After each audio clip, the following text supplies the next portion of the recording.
No matter how hard we may try, at times we stereotype a job or a title.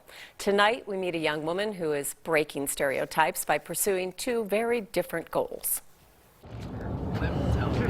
When a childhood dream meets the real world,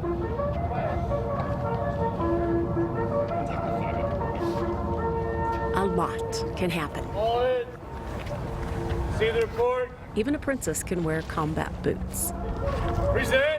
Yeah. Oh. There isn't a box, so I don't have to fit in one, because the box doesn't exist.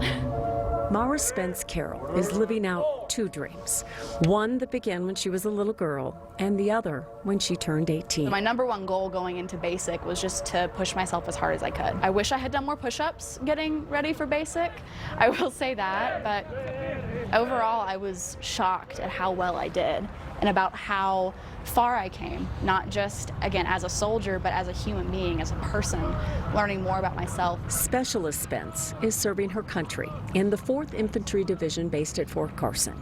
She's one soldier in a battalion of roughly 700, and she's one woman in a group of 51. The night I won, I had to call my NCO and tell him that I won and that I wouldn't be coming into work early. I was still on leave, thankfully, but I sent him a video of me and I said, I'm going to need leave in December because I'm going to Miss America. Miss Colorado Maura has been wearing evening gowns long before she put on fatigues. This is a passion her unit knew nothing about until. It was funnier when I was getting ready for Miss Colorado, I will admit, because the guy who lives next to me in the barracks didn't know I was getting ready. And all of a sudden I started singing every day because that's my talent. And he texts me one day and he goes, "Is that you singing?" And I was like, "Yeah, dude, what's up?" He said, "You sound like a Disney princess." And he was so confused. A soldier in search of a crown.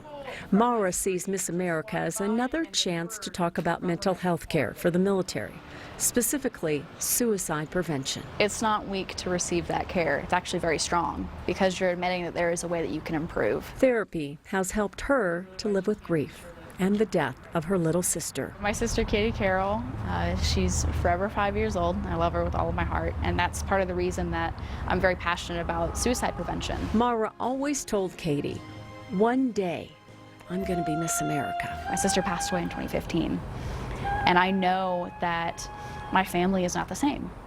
My mother still carries that loss with her every single day, and my stepfather does as well. He visits her grave every single day, reads to her. She was a princess to Katie, a big sister with big dreams, also a woman fit to serve. It's not full of the cookie cutter image that we have of a soldier. It's full of people who look like me. I mean, anyone can be a soldier, anyone can be a title holder in the Miss America organization. All it takes, again, is that support and that hard work and never letting go of what you want. Specialist Spence on her way to Corporal Spence. Miss Colorado on her way to Miss America. It's surreal because you think of it as something that happens to other people. And then one day you wake up and your dream came true. Maura will compete at Miss America in December. This is the 100th year for the competition, so it's hard to imagine.